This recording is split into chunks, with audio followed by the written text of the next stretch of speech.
500 से ज़्यादा लोग जहरीली शराब पीने से तक मर चुके हैं। उनके प्रति आंसू बहाने के बजाय माननीय मुख्यमंत्री और डिप्टी सीएम ऐसा विलाप कर रहे हैं अतीक अहमद के मरने पर जैसे लगता है कि उनका कोई सगा रिश्तेदार की मौत हो गई हो। दिग्विजय सिंह ने कहा ओसामा जी और डिप्टी सीएम करें अतीक जी, एक गुंडा मारा गया, गैंगस्टर मारा गया, उसके प्रति दुख प्रकट कर रहे हैं और ऐसे विलाप कर रहे हैं जैसे लगता है कि उनका कोई सगा रिश्तेदार की मौत हो गई हो। अवैध शराब से मारे गए लोगों के परिवारों के लिए मुआवजा मांगना उसी तरह है जैसे किसी बम बनाने और उसे लगाने वाले के लिए राहत मांगना। और जो मुआवजे की प्रक्रिया है उसको इतना पेचीदा बना दिया गया है कि अगर पोस्टमार्टम रिपोर्ट नहीं है, अस्पताल में भर्ती कराए इसका प्रमाण नहीं है, शराब विक्रेता का नाम बताना पड़ेगा। तो बिहार में 500 से ज़्यादा लोग जहरीली शराब पीने से तक मर चुके हैं। उनके प्रति आंसू बहाने के बजाय, उनके प्रति दुख प्रकट करने के बजाय माननीय मुख्यमंत्री और डिप्टी सीएम ऐसा विलाप कर रहे हैं अतीक अहमद के मरने पर जैसे लगता है कि उनका कोई सगा रिश्तेदार की मौत हो गई हो। दिग्विजय सिंह ने कहा ओसामा जी और डिप्टी सीएम करें अतीक जी, एक गुंडा, माफिया, आतंक, अत्याचार, अधर्म का प्रतीक, गैंगस्टर का अंत होने पर ये लोग बहुत दुखी है।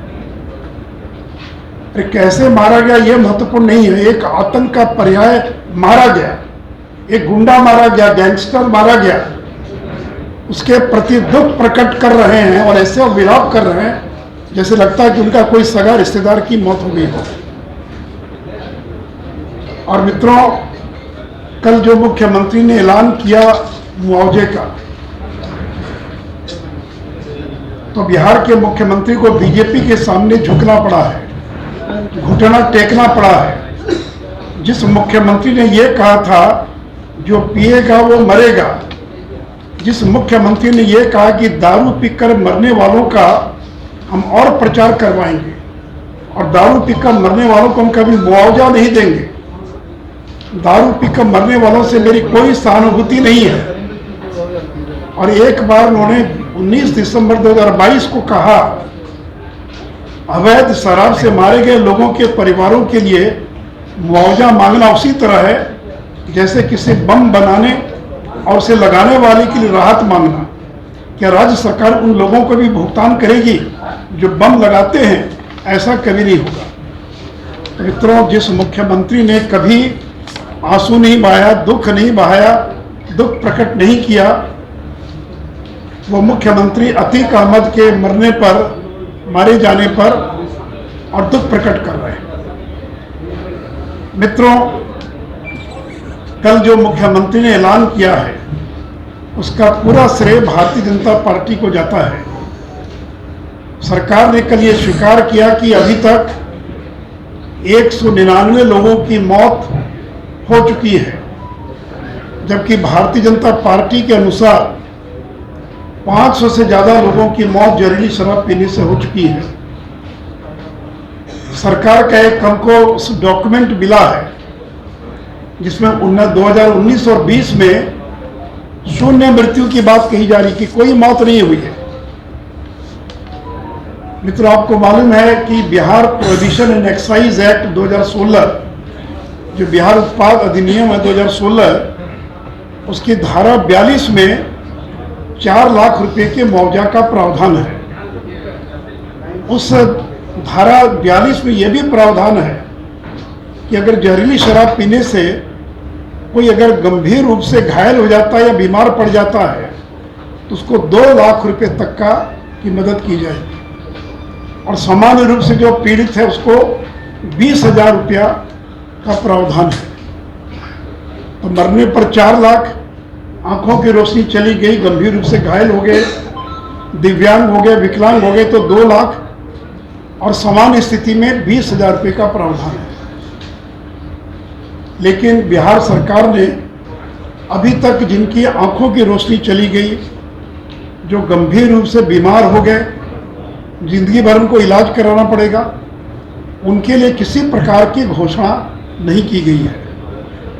और जो मुआवजे की प्रक्रिया है उसको इतना पेचीदा बना दिया गया है कि अगर पोस्टमार्टम रिपोर्ट नहीं है, अस्पताल में भर्ती कराए इसका प्रमाण नहीं है, शराब विक्रेता का नाम बताना पड़ेगा, तो ऐसी ऐसी शर्तें लगा दी गई है कि इसमें पोस्टमार्टम के अलावा अधिकांश लोगों को कोई सहायता नहीं मिल पाएगी। साथ ही साथ 2016 से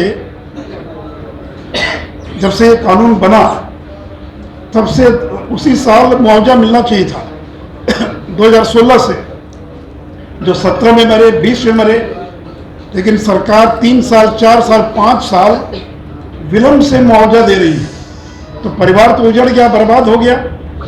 तो सरकार को जिन लोगों को विलंब से मुआवजा दिया जा रहा है उनको ब्याज सहित मुआवजा मिलना चाहिए। 2017 में जिसकी मौत हो गई उसको आज आप 5 साल के बाद 4 लाख दे रहे हैं। अगर तत्काल पैसा दे दिया होता तो उसका परिवार जो बच जाता, उसका परिवार बच्चों की पढ़ाई करा पाता। तो इसलिए वैसे लोगों को, चूंकि आपने विलंब किया देने में, कानूनी प्रावधान है, आप देकर कोई एहसान नहीं कर रहे हैं, क्योंकि एक्साइज एक्ट की धारा 42 में प्रावधान है। अगर प्रावधान नहीं होता तो 2016 में गोपालगंज के खजूरबन्नी में 19 लोग जो मरे उनको 4 लाख का मुआवजा क्यों दिया आपने? कैसे दिया मुआवजा? किस नियम के तहत मुआवजा दिया? अगर 2016 में 19 लोगों को मुआवजा मिल सकता है तो 17 में, 18 में, 19 में, 20 में, 21 में, 22 में बाद में मरने वालों को क्यों नहीं मिलेगा? और 17 वालों को 5 साल बाद दीजिएगा तो भी उसको 4 लाख की राशि मिलेगी। इसलिए मित्रों, विलंब से जिन लोगों को मुआवजा मिल रहा है या मिलेगा उनको 4 लाख रुपया पर ब्याज सहित उनको मुआवजा दिया जाए। दूसरा, मैंने कहा कि गंभीर रूप से जिनकी आंखों की रोशनी चली गई, दिव्यांग हो गए, उनको 2 लाख और बाकी अन्य 20,000 रुपया जो है, और मुआवजा भुगतान की प्रक्रिया को सरल किया जाए। ये ठीक है, यहाँ तक तो शर्त ठीक है कि लिख कर देंगे कि मैं प्रचार करूँगा, मैं शराब नहीं पीऊँगा, लेकिन आप अगर ये शर्त लगा रहे हैं कि आप बताइए कि कहाँ से शराब आपको मिली, कहाँ से लेकर आए, मरने वाला तो चला गया, कौन बताएगा? या अस्पताल में गए थे, नहीं, कोई प्रमाण और दीजिए। तो इसलिए इसकी प्रक्रिया को सरल किए जाने की आवश्यकता है। लाइव बिहार YouTube पर सब्सक्राइब और Facebook पर लाइक जरूर करें।